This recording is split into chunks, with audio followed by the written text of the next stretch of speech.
Fidèles téléspectateurs de l'émission Débat Éducation, bonsoir.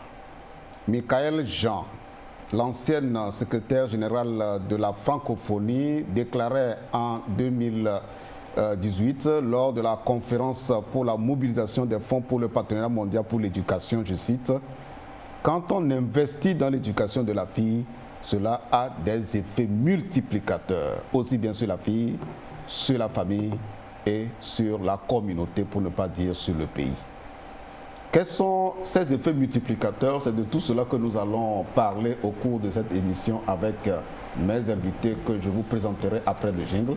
Débat thématique, c'est dans un instant.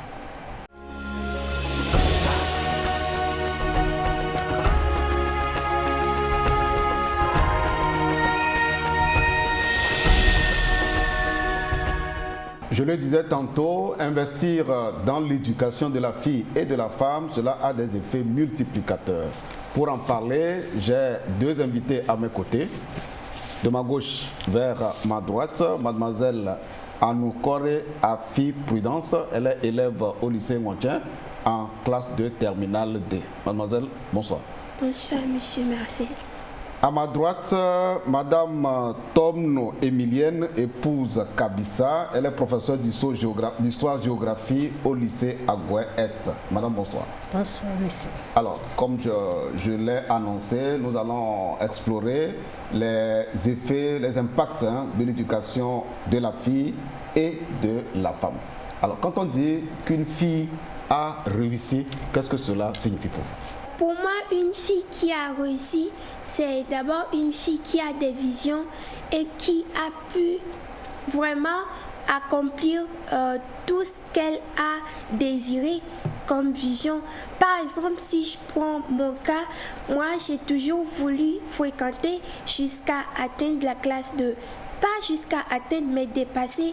Et je crois que je suis dans le processus. Et ça a été le cas parce que tout ce que j'ai misé, j'ai pu les accomplir. Par exemple, au CPD, je me suis dit, je vais être parmi les meilleurs. Et j'étais la deuxième de ma préfecture. Au collège, quand j'ai passé le BPC, je me suis dit, je dois avoir une mention très bien. Et je l'ai eu avec une moyenne de 16. Et quand je suis arrivée au lycée aussi, je me suis fixé l'objectif d'avoir encore la mention très bien au bac 1. Et malheureusement, le trait a manqué, mais j'ai eu le bien. Et maintenant, le truc que je vise encore le plus, c'est d'avoir très bien au bac ma vision des choses. Et j'espère que ça va s'accomplir. Et de devenir quoi demain? Et de devenir demain, j'adore beaucoup la médecine, mais j'adore aussi le domaine de la communication. Mais bon, j'aimerais bien devenir cardiologue demain. Ok, merci.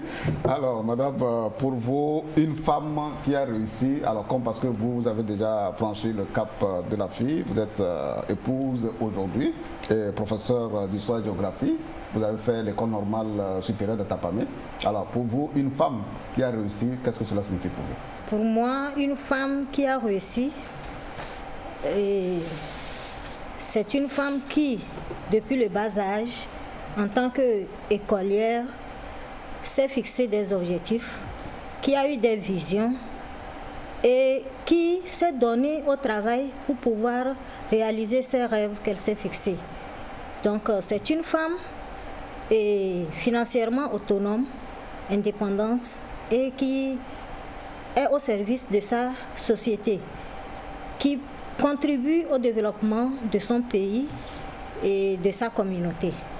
Alors, nous savons que dans le milieu scolaire, on a des filles et des garçons, n'est-ce pas? Et si on vous posait la question de savoir la différence entre une fille scolarisée et un garçon scolarisé, est-ce que vous voyez, est-ce qu'il y a une différence?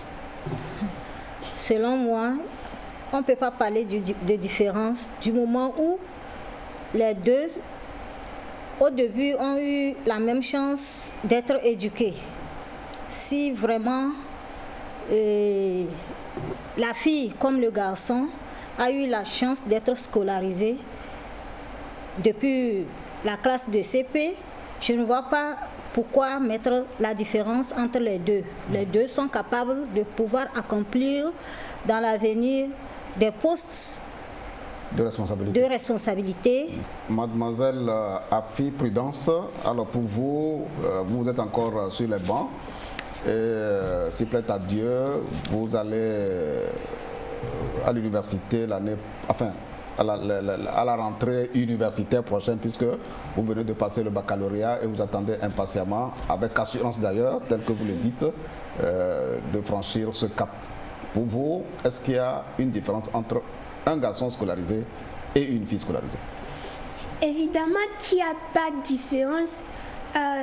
Du moment où nous subissons les mêmes cours, les mêmes leçons à l'école et jusqu'au sport, tout ça, alors la différence, il ne devrait même pas exister. Puisque même l'article 1 des droits de l'homme l'a dit, nous sommes tous nés libres et égaux. Égaux, bien sûr.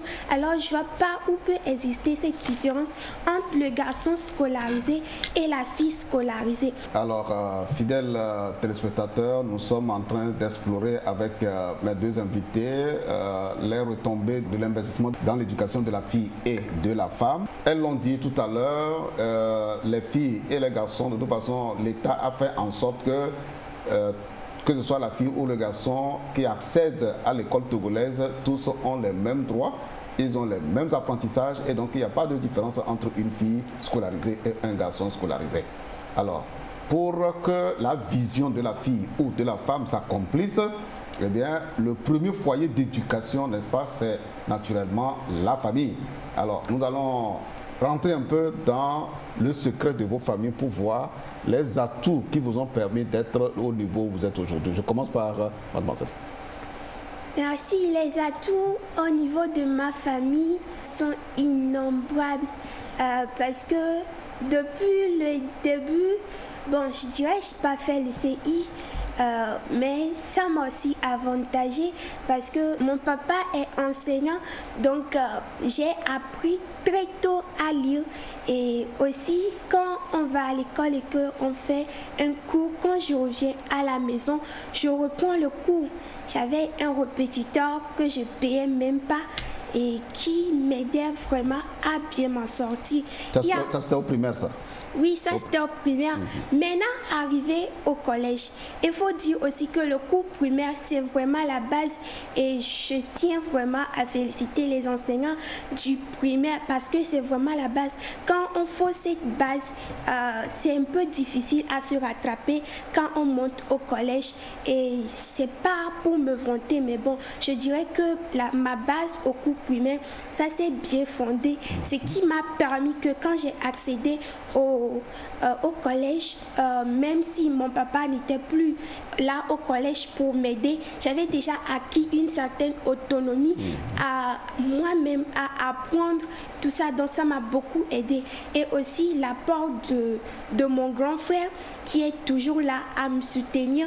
Il a l'habitude de dire que tu es une lionne et une lionne ne faiblit jamais. Bien sûr, tu es une femme aussi, mais tu dois faire tout pour être une femme qui est plus distinguée parmi d'autres femmes. Et aussi, il y a une citation qui me dit toujours, dans un monde de compétition, seuls les meilleurs ont de place. Alors, ce qui fait que j'ai jamais cherché juste à réussir. Non, ça n'a jamais été mon but. J'ai plutôt cherché à être excellent. Ma famille m'a toujours poussé à l'être.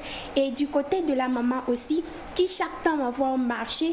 Et des fois, ça devient vraiment irritant. Mais bon, je crois que c'était la bonne chose qu'elle puisse me faire parce que quand tu vas au marché, tu essaies de marchander des produits. Ça t'aide alors à essayer de convaincre la personne de te vendre ça à tel prix. Ça développe un peu ton sens de leadership, quoi.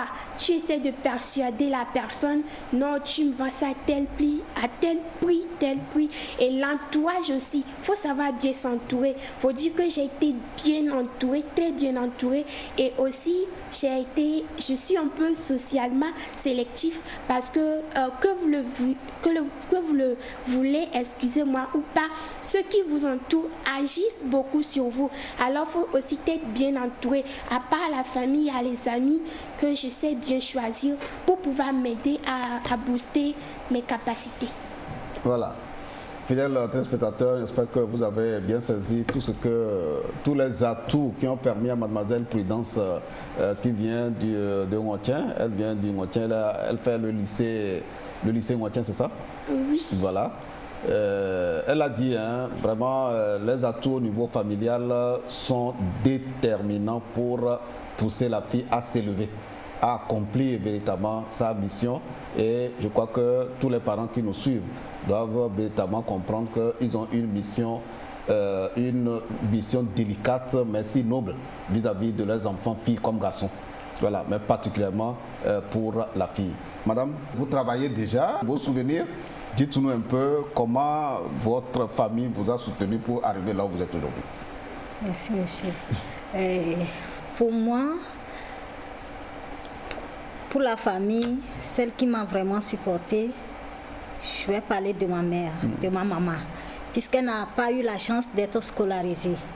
Et du coup, jusqu'à présent, elle le regrette. Et elle disait que si elle trouve même une opportunité, malgré son âge avancé, elle ne va pas tarder à aller à l'école. Voilà. Elle peut se faire alphabétiser aussi. Oui. Ce que je dis, elle a même commencé d'ailleurs, puisqu'elle tient vraiment à lire. Et vraiment, elle était derrière nous et elle nous disait que si elle avait été à l'école, elle ne serait pas comme elle est aujourd'hui. Elle se voyait quelque part. Et elle voulait à tout prix que nous, ses enfants, nous aussi, nous puissions arriver là où elle n'a pas pu avoir la chance d'être aujourd'hui et qu'elle regrette. Donc c'est ma maman qui a été mon appui. Et ensuite, j'ai eu un papa adoptif, un prêtre qui a pris mes études en charge. Dans ce sens, je vais dire que vraiment, pour qu'une fille arrive, il faut vraiment un accompagnement, un suivi. Sinon, malgré sa volonté, s'il n'y a pas un accompagnement, s'il n'y a pas quelqu'un pour lui accorder le nécessaire qu'il faut pour elle, pour ses études, elle peut bien vouloir, mais à un moment donné, elle peut lâcher. Donc, je peux dire que c'est ça qui a constitué ma force parce que j'avais un soutien total. J'avais quelqu'un derrière moi qui me poussait, qui voulait à tout prix que j'arrive. J'avais des rêves, des femmes idoles à qui je voulais ressembler. Donc, je faisais tout pour quand même arriver, malgré peut-être quelques difficultés. Mademoiselle Prudence, quelle est la femme qui vous séduit et à qui vous voulez ressembler?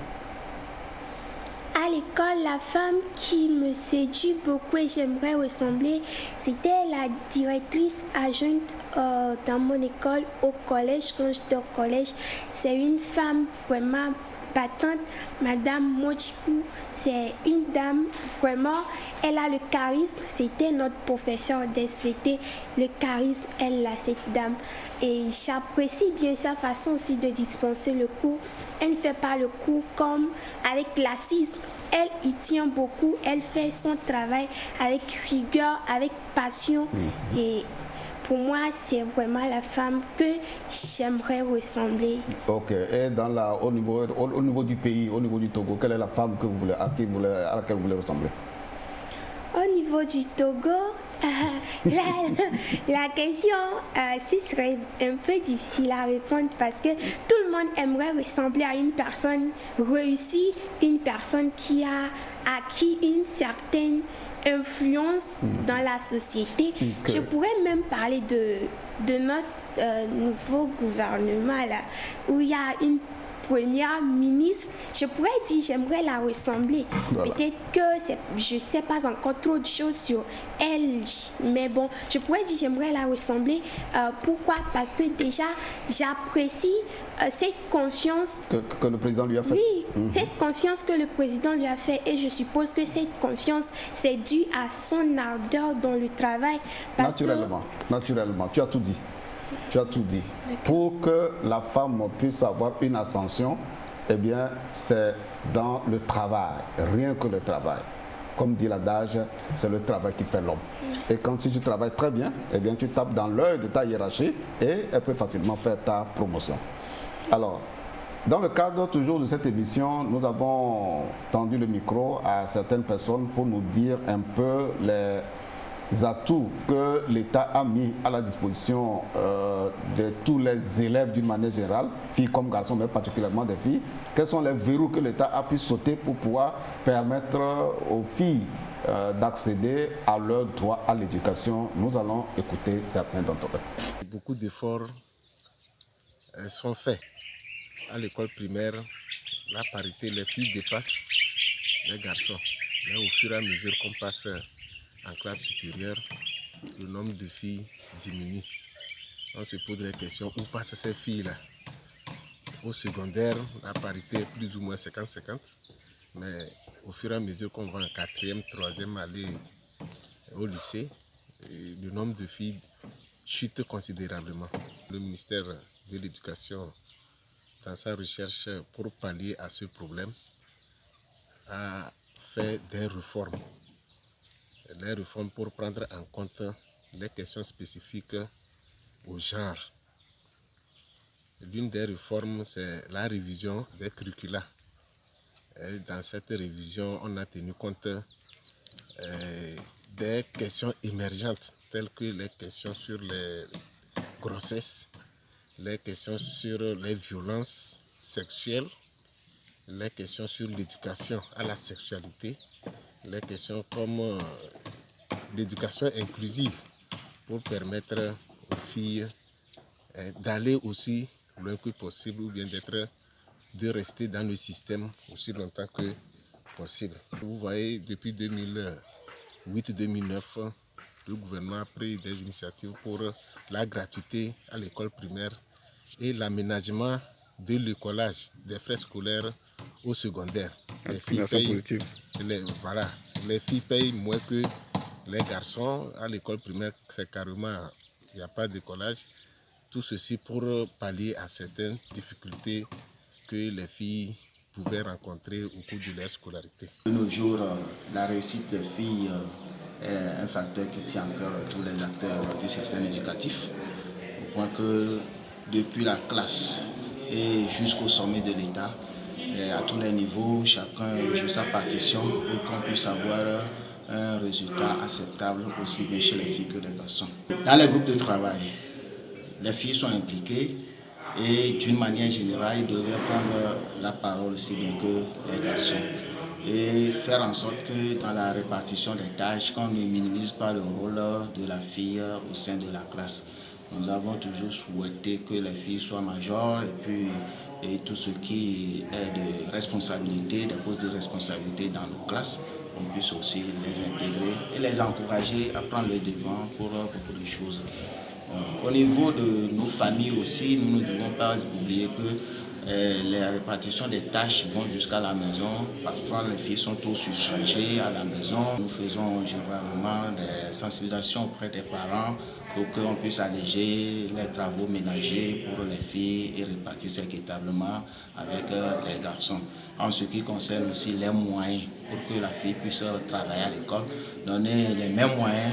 Parce que parfois, on préfère payer l'écolage de la fille en attendant du garçon, en attendant qu'on trouve l'argent pour la fille. Bon, ce sont des choses que nous pensons que lorsque c'est amélioré et harmonisé, les filles aussi font de bonnes preuves, de bons résultats comme les garçons. Alors, au vu de tout ce que vous venez de dire tout à l'heure, nous comprenons que, eh bien, on peut vous classer parmi, surtout mademoiselle, on peut te classer parmi les filles leaders, puisque vous avez fait l'effort de ressembler à votre professeur de SVT et jusqu'alors vous maintenez le cap en étant parmi les meilleurs de toute façon après les évaluations, n'est-ce pas?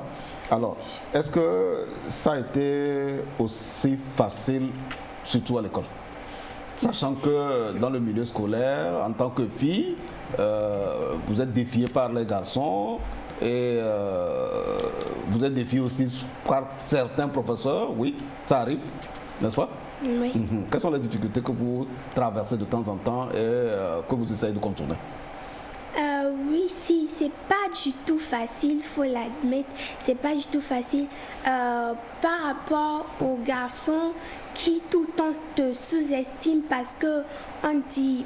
Des fois, même quand on partage la feuille, on vient prendre ta feuille pour voir vraiment le travail que tu as fait avant d'avoir 17 parce qu'on n'y croit pas que ouais, vraiment tu as eu 17 ou bien tu as eu 18.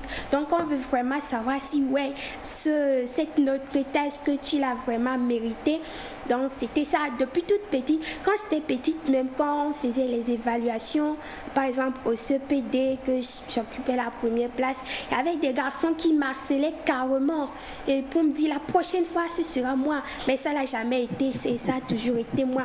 Maintenant que j'ai grandi, j'ai acquis une certaine maturité, je réagis plutôt à ces menaces-là. Maintenant, en plus, je me laisse plus faire comme avant.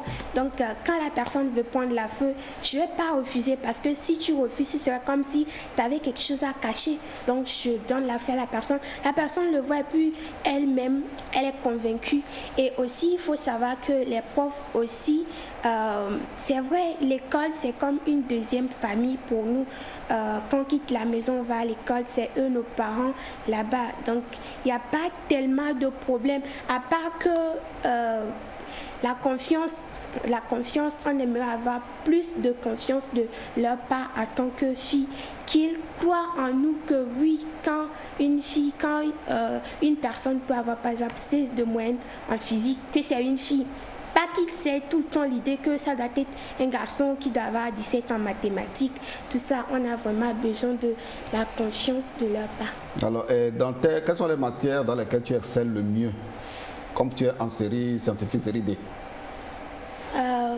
Comme je suis en série scientifique, si je prends le côté de mes matières de base, je dirais la mathématique. J'adore beaucoup cette science exacte parce que ça dit beaucoup de choses, bien qu'elle soit un peu abstraite pour certaines personnes. Et quelle moyenne dans cette matière varie de combien à peu près? J'ai 15, j'ai pas encore eu de 16 quand même, mais j'ai 15, 14, et quand je chute, j'ai 12 ou bien 11. Et j'aime beaucoup la SVT aussi, vu que je fais la série de la SVT, c'est une matière de base, notre matière fondamentale, coefficient 4, c'est vraiment énorme. Donc j'ai des 15, des 16 ou des 14 quand je chute, parce que même si on aimerait atteindre le sommet, le versant c'est toujours glissant. Donc c'est un peu ça. Et maintenant, si on quitte un peu les sciences, j'adore beaucoup la littérature. Donc en anglais, je pourrais dire l'anglais. En anglais, j'ai souvent des 19, c'est 18. Ce qui paraît un peu normal parce que c'est une langue, donc c'est un peu ça, et français aussi. Voilà. Alors, peut-être spectateurs, chères jeunes filles qui nous suivez, c'est possible pour vous d'exceller si vous tenez en compte, vous prenez en compte tous les atouts dont viennent de parler mademoiselle Prudence et madame le professeur Dissot-Géo. Alors, madame, dites-nous un peu les atouts au niveau de l'école et disons les difficultés aussi que vous avez traversées, surtout au collège et au lycée, et pourquoi pas à l'école normale supérieure, puisque vous avez fait l'ENS. D'accord. Et pour voir si ça a été facile ou bien difficile. C'est ça. Ça n'a jamais été facile, surtout quand on est regroupé quelque part avec le sexe masculin. Et tout à l'heure, ils ont un complexe de supériorité. Donc pour les garçons, vous n'allez jamais, ou bien vous ne pouvez pas occuper les rangs qu'ils occupent. Donc moi je transformais cette sous-estimation qu'ils avaient envers nous en défi. En défi, pourquoi? Parce que je faisais tout pour leur prouver le contraire de ce qu'ils pensaient de nous. Et donc ça me donnait la force de faire tout pour être à la hauteur. Donc une fille n'est respectée que par son travail. Donc si tu travailles, les notes que tu auras, ça peut les amener à commencer par te respecter et à ne plus avoir cette sous-estimation et à se surestimer par rapport à toi.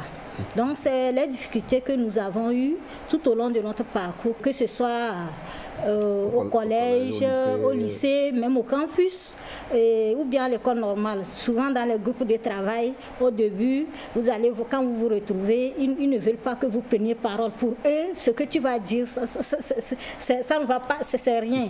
Mais quand tu arrives à t'imposer, ou bien des fois, moi, quand ça se passe comme ça, je me calme, je me retire et je me dis que d'accord, on verra ça aux évaluations. Donc maintenant, après les évaluations, quand ils vont voir vos notes, au prochain TD, c'est eux qui vont s'approcher de vous. Parce qu'ils savent que même si elle ne parle pas, quand on se retrouve pour les travaux dirigés, les travaux de groupe, donc ce qui veut dire qu'elle a quelque chose qu'elle cache. Donc c'est ce que moi j'ai vite compris et j'ai toujours évolué comme ça. Voilà. Merci. Alors, fidèles téléspectateurs, c'est assez intéressant tout ce que mes deux invités viennent de dire. En tout cas, vous les vieux filles, que vous soyez au primaire, au secondaire 1, au secondaire 2, sachez que ce n'est pas le travail que vous allez vous imposer, ce n'est pas le travail que vous pouvez défier les garçons. Ah oui, c'est clair.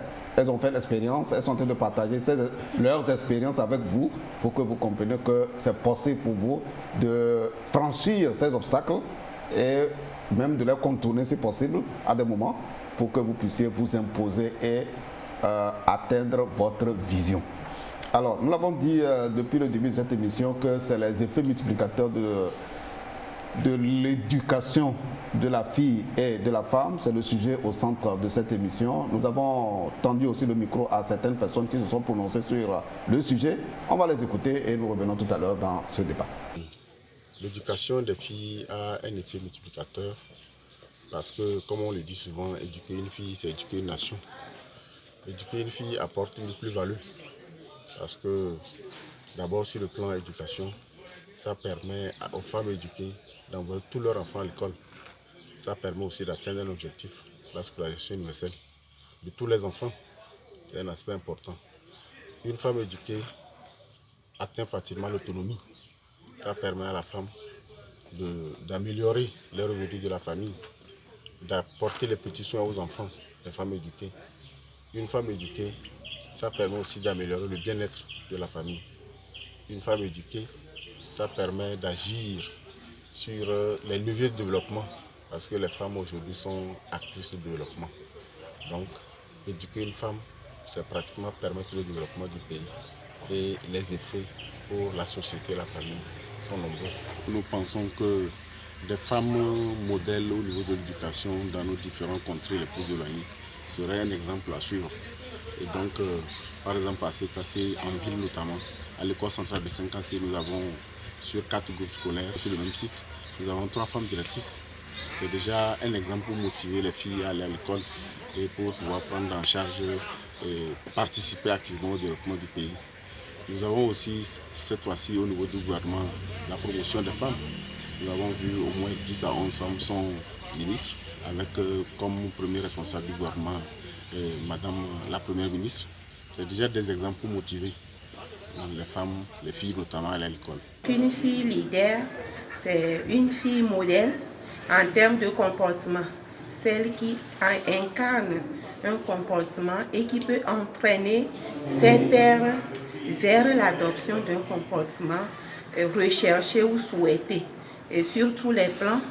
Et c'est celle-là qui peut être un meneur dans son groupe d'appartenance.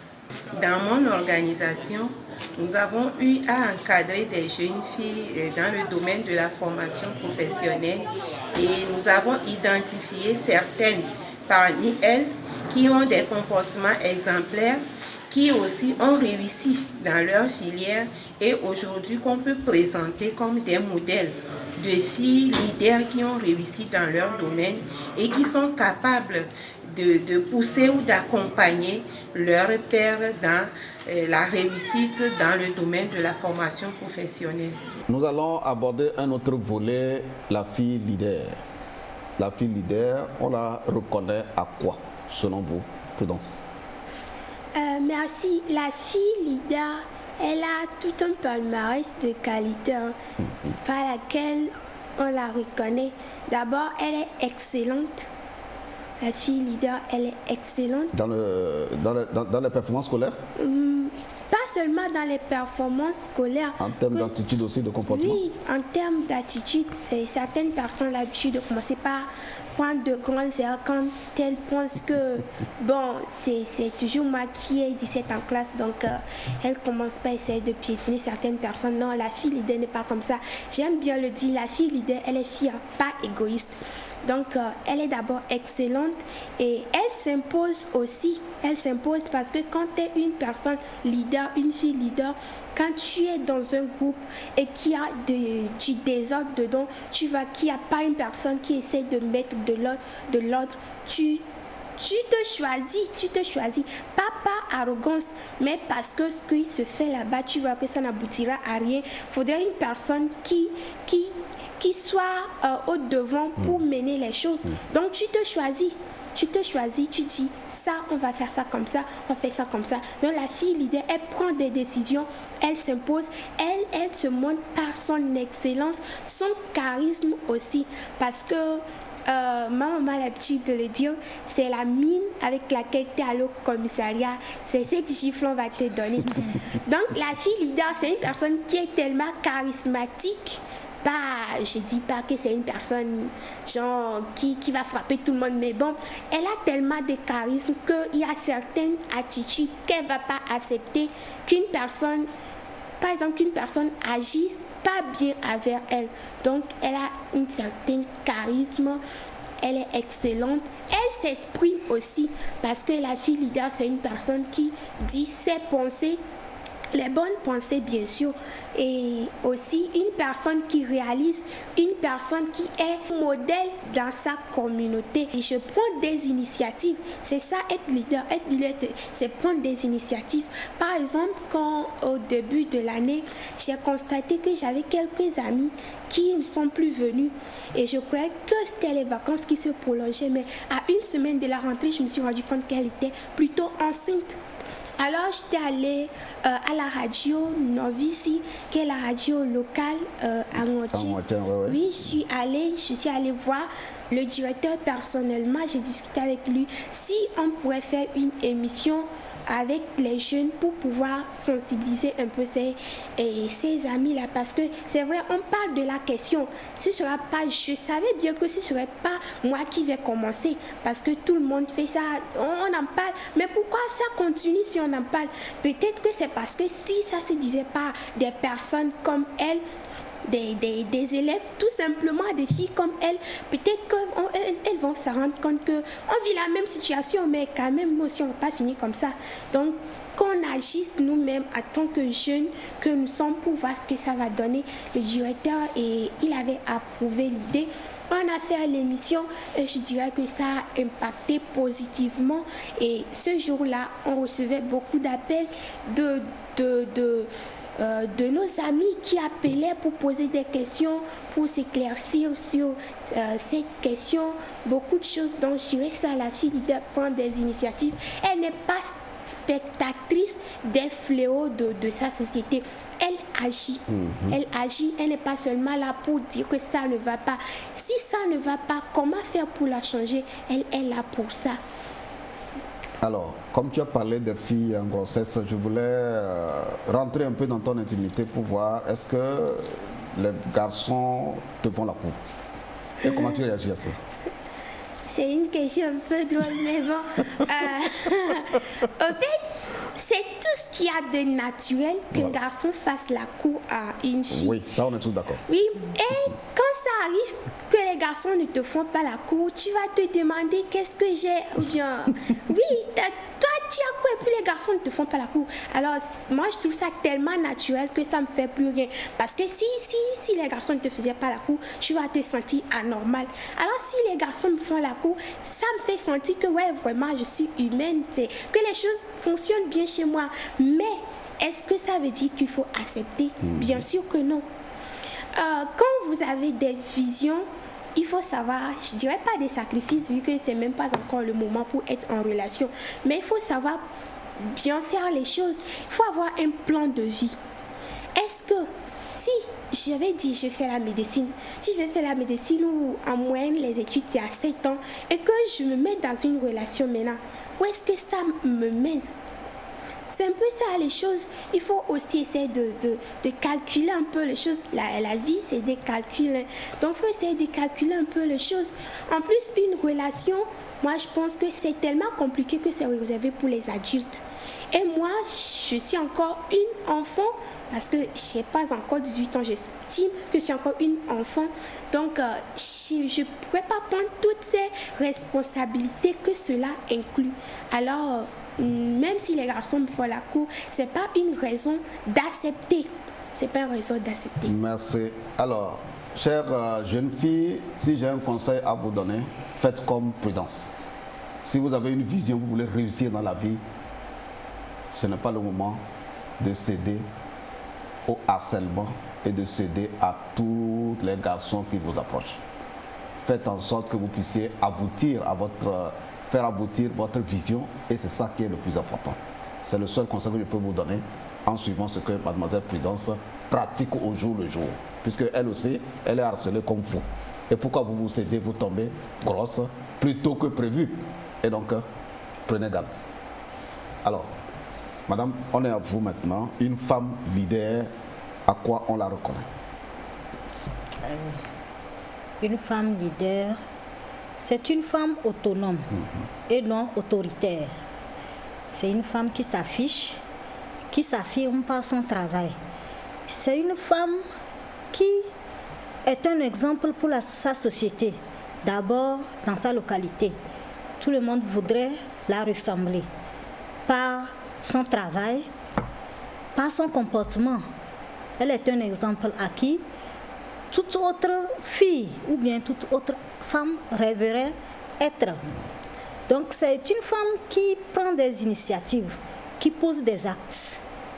Donc, est-ce que dans les classes où tu interviens au collège, c'est ça? Oui. Voilà. Est-ce qu'il y a des filles ou des garçons qui t'approchent pour t'imiter, pour que tu leur donnes souvent des conseils? Si, il y en a surtout les filles, puisque des fois même quand j'arrive, j'essaie un peu d'aborder dans nos classes, il y a toujours des filles porteuses de grossesse. Donc quand je rentre et je vois un cas comme ça, je profite un peu, je prends, surtout qu'on dispense aussi le cours de ECM, je profite un peu pour leur sensibiliser et des fois même, je les invite à m'approcher. Je leur dis souvent si quelqu'une a quelques soucis ou bien un problème à la maison ou avec un garçon, elles peuvent toutefois nous approcher. Au fait, je ne dis pas moi, je dis nous sommes nombreuses à être enseignantes. Donc, et exposer son problème, on va leur venir en aide. Je leur demande toujours d'avoir des idoles dans leur vie, d'avoir toujours quelqu'un à qui on voudrait ressembler. Des modèles de réussite. Et je leur donne souvent mon exemple. Je disais que je ne suis pas devenue enseignante par hasard. J'ai eu cette vocation depuis la classe de CP2. J'aimais beaucoup ma maîtresse, Madame Balessou. Quand elle vient faire le cours, je rêvais, je disais, un jour, je voudrais être devant aussi, faire cours comme celle-ci. Donc c'est depuis la classe de CP2 que moi j'ai eu cette vocation de devenir enseignante et j'ai évolué. C'est vrai que ce n'est pas toutes mes professeurs qui m'ont marqué, mais à part elle, il y a aussi une qui a fait déborder, qui est une goutte qui a débordé la vase. Donc en terminale, Notre-Dame de SVT, que j'aimais beaucoup quand elle rentre, vraiment, c'est comme j'ai envie de prendre sa place, quoi. Je l'aimais tellement, je disais non. Moi, c'est le métier de l'enseignement que je dois embrasser. Et donc aujourd'hui, je peux dire que je suis fière de l'être parce que je suis à l'aise et vraiment je rends grâce à Dieu pour ça. Fidèles téléspectateurs, nous tendons pratiquement vers la fin de cette émission, mais avant que je nous donne la parole à mes deux invités, retenez au vu de ce que madame vient de dire tout à l'heure, de ce que mademoiselle Prudence qui vient de Ngontien vient de dire. Retenez que vous avez dans votre entourage de toute façon toutes les références des filles et des femmes modèles que vous pouvez approcher pour vous aider à résoudre tel problème ou tel autre. Est-ce que c'est un problème de harcèlement?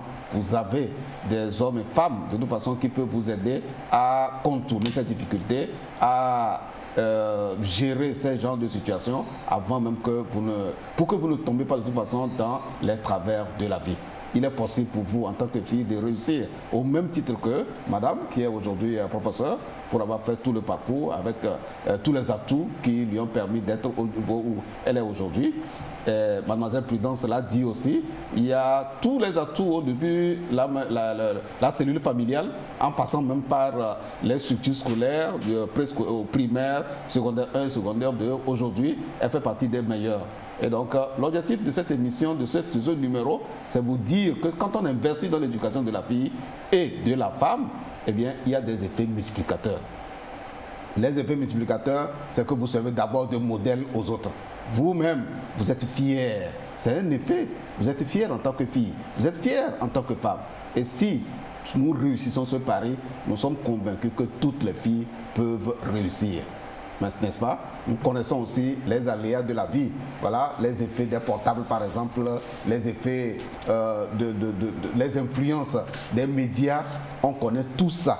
Mais si vous êtes à l'écoute et vous avez des modèles dans la vie, nous sommes plus que convaincus que vous allez réussir au même titre que les filles et les femmes qui réussissent aujourd'hui. Alors, comme je le disais, nous sommes pratiquement vers la fin de notre émission. Nous allons vous donner la parole. Si vous avez un message particulier à l'endroit des filles, un message particulier à l'endroit des garçons aussi, et un message particulier à l'endroit de vos parents, eh bien, l'occasion vous est offerte. Merci à l'endroit des filles, premièrement, parce que c'est d'abord une question qui me tient beaucoup à cœur. J'aimerais juste vous dire, endurcissez-vous un peu. Parce que j'ai l'habitude de le dire, les filles ont tellement prôné la fragilité, être la précise à papa, qu'elles ne veulent même pas souffrir un peu, elles ne veulent même pas sortir un peu de leur zone de confort pour se battre. Non, parce que la fille, elle pense que, bon, même si je ne fréquente pas beaucoup, je vais trouver un homme qui va prendre soin de moi. Et elle pense beaucoup plus à ça. C'est un facteur aussi qui la limite dans son développement. Et elle perd beaucoup de temps pour se farder. Là. Oui, c'est ça. C'est ça aussi. Moi, j'ai l'habitude de dire une chose et je dis souvent que je ne cherche pas à être la plus belle, mais la plus intelligente. La beauté, c'est que de l'accessoire. La beauté, c'est vrai, on aime tous ce qui est beau. Mais pour le moment, est-ce qu'on dit un tas pour chaque chose?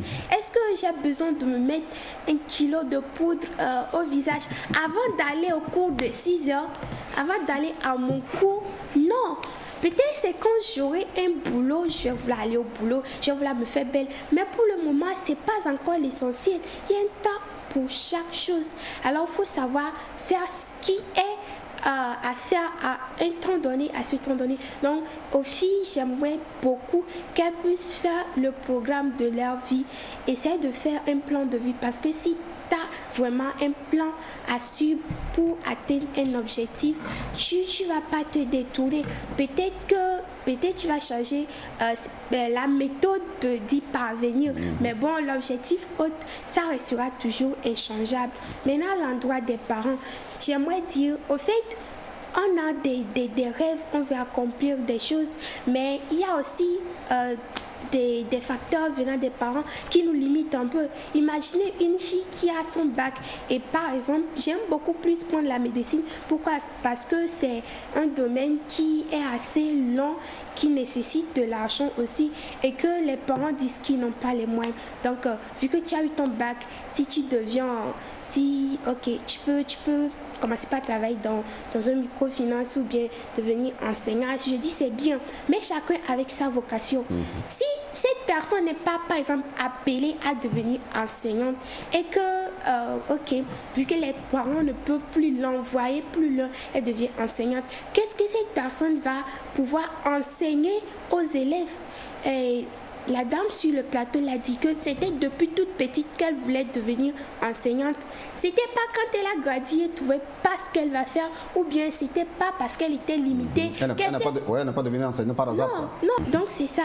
Maintenant, à l'endroit de la société aussi, j'aimerais dire que la société, les critiques, j'aime dire ça, la société aime critiquer. Et souvent, ce sont les gens qui ne peuvent pas faire ce que vous faites, qui vous critiquent.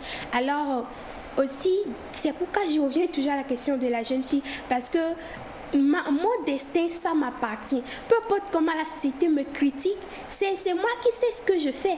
Alors je peux pas Est-ce que tu veux aussi? Oui, est-ce que je veux? Est-ce que je veux devenir? Donc, il n'y a que moi qui détiens la clé de ma réussite. Il n'y a que moi qui détiens la clé de mon destin. Et personne ne va venir impacter négativement sur moi.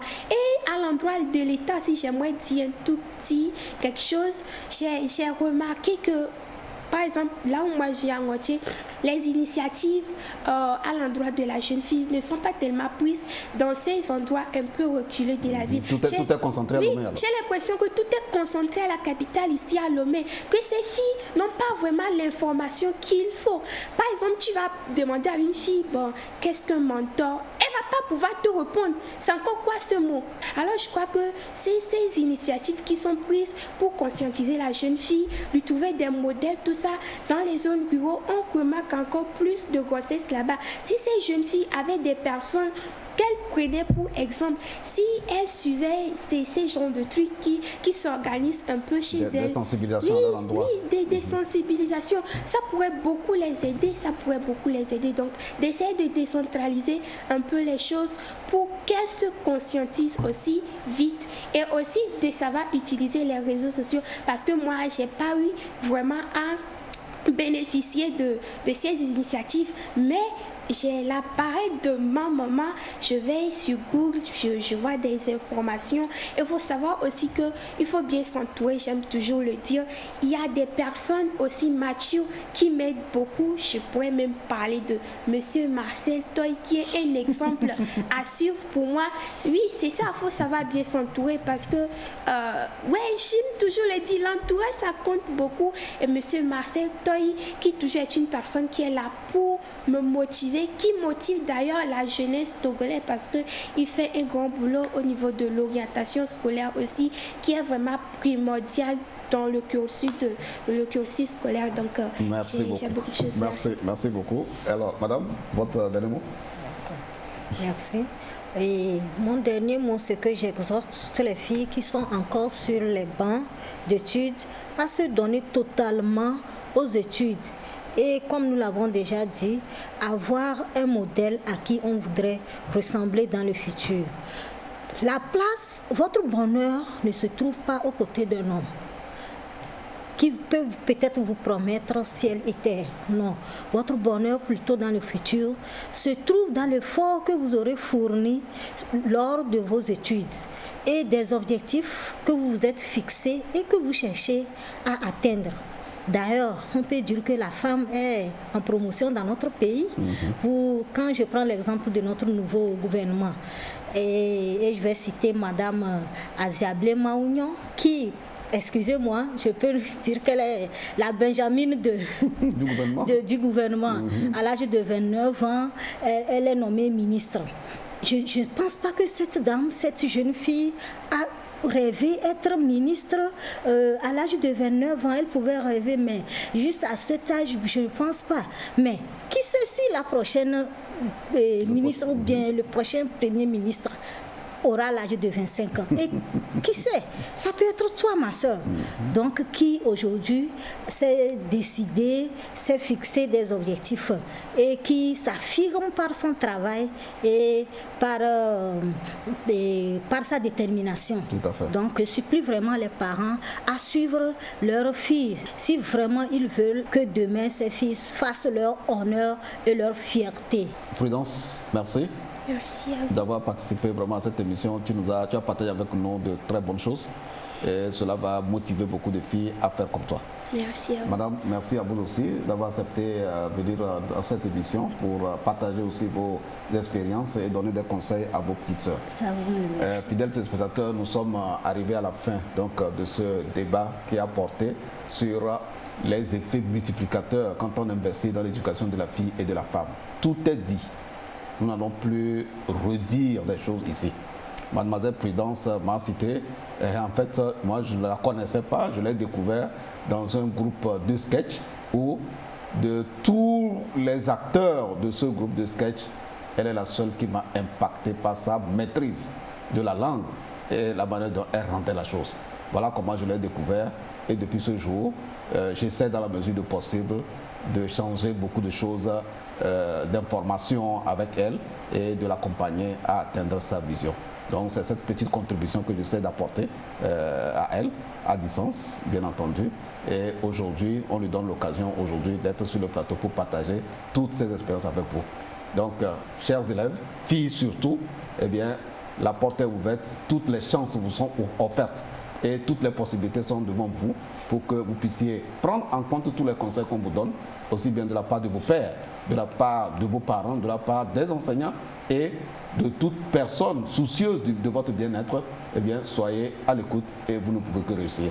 C'est sur ces mots que nous vous disons merci, chers téléspectateurs, de nous avoir suivis et nous laissons notre place tout à l'heure pour le deuxième volet de cette émission qui porte sur l'actu éducation et agenda éducation avec ma collègue Dodo Waré.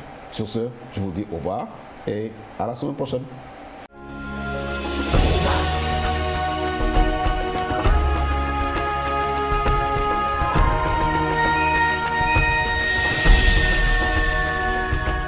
Bonsoir chers téléspectateurs de l'émission Débat Éducation. Vous venez de l'écouter, l'éducation de la jeune fille est très importante. Et cette impressionnante jeune fille, Prudence, doit être une inspiration pour vous, chers parents, chères jeunes filles. Bienvenue à présent dans la rubrique Actu Éducation. Le ministère des enseignements primaires et secondaires, de la formation professionnelle et de l'artisanat a organisé du 5 au 10 octobre dernier à Kbalimé un atelier sur les compétences de vie courante. C'est une méthodologie pratique d'enseigner l'éducation civique et morale pour permettre aux apprenants de vivre l'ECM. L'atelier a été appuyé financièrement par l'UNICEF. À l'école normale supérieure d'Atakpamé, la journée internationale des enseignants a été célébrée. L'activité a été organisée par la FESET, Fédération des syndicats de l'éducation du Togo, avec l'appui financier de la CNTEPT à travers son projet Éducation à voix haute. Reportage. Ils avancent, mais tout en respectant les mesures barrières, port du cache-nez, distanciation sociale et lavage systématique des mains avant l'accès à cette salle consacrée à la célébration de la Journée mondiale de l'enseignant. Ces enseignants veulent donc servir de modèle tout en cultivant des habitudes et aptitudes devant leur permettre de mieux gérer les apprenants qui bientôt vont reprendre le chemin de l'école. Cet exercice a été mené avec les élèves professeurs de l'école normale supérieure d'Atapamé, dont certains parmi eux seront déployés la rentrée prochaine sur le terrain. Une rentrée qui va être effectuée dans le contexte de la pandémie. Il faut d'ores et déjà les amener à un changement de comportement pour mieux gérer le flux des élèves dans les salles de classe et pendant la récréation. Nous avons saisi cette opportunité pour venir vers nos jeunes frères qui demain vont nous relayer sur le terrain pour discuter avec eux de cette pandémie et d'attirer leur attention sur ce que serait la rentrée prochaine en période de Covid.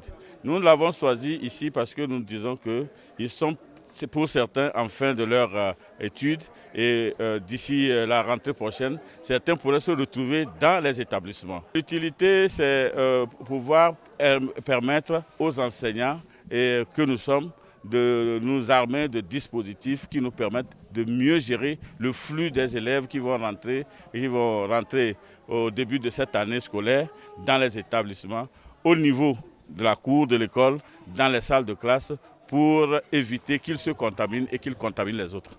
La journée mondiale de l'enseignant a été donc une opportunité pour la Fédération des syndicats des enseignants du Togo qui a focalisé cette année cette célébration autour d'une thématique: l'enseignant, leader en temps de crise et façonneur d'avenir. Un thème pour rappeler à tous les acteurs du système éducatif leur place à occuper pour montrer leur leadership en cette période de la pandémie, c'est-à-dire créer, innover pour mettre leur expertise en matière de gestion en vue de permettre aux élèves de réaliser leur apprentissage. La rentrée scolaire 2020-2021 s'annonce à grands pas. Et l'objectif de cette rentrée est d'accueillir tous les élèves dans un cadre serein, propice aux apprentissages et surtout dans le respect des mesures sanitaires en vigueur. Gouvernement, parents, établissements, apprenants, les préparatifs se font à tous les niveaux. Et c'est la fin de ce numéro de Débat Éducation. Merci à vous qui l'avez suivi. Au revoir.